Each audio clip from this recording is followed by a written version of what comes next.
I'd rather be shorthanded than have the wrong person.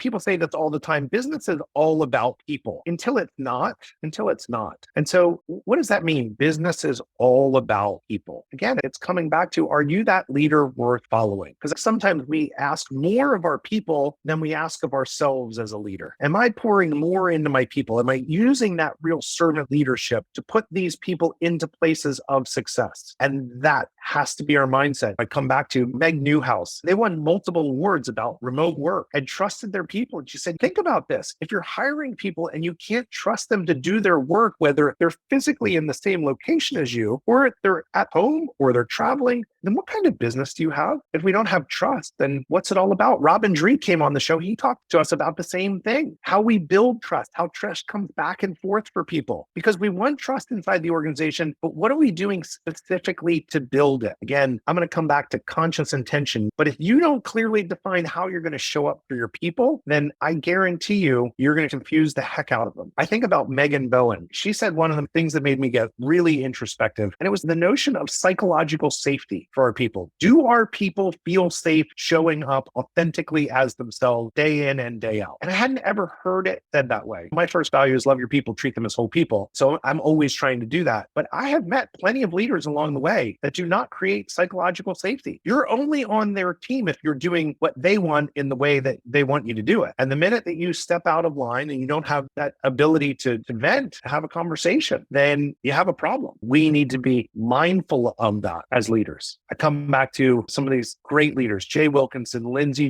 Johnson, Brad Whitchards, Foxhall, Megan Bowen, Trey Taylor. One of the only three things that a CEO needs to be focused on is people, cultivating the people. Because when you get the right people in the right seats, guess what happens? Magic happens. And you get the other foundational element, the vision and values, the clarity around where we're going and how we're going to get there. It's way easier because you just get out of the way. We have to leverage the vision and the values that we're creating to improve the hiring process so that we can invite the best people on the mission with us. Don't accept the 6s and 7s inside your organization. Let your competitors be the lazy 6 and 7 employees.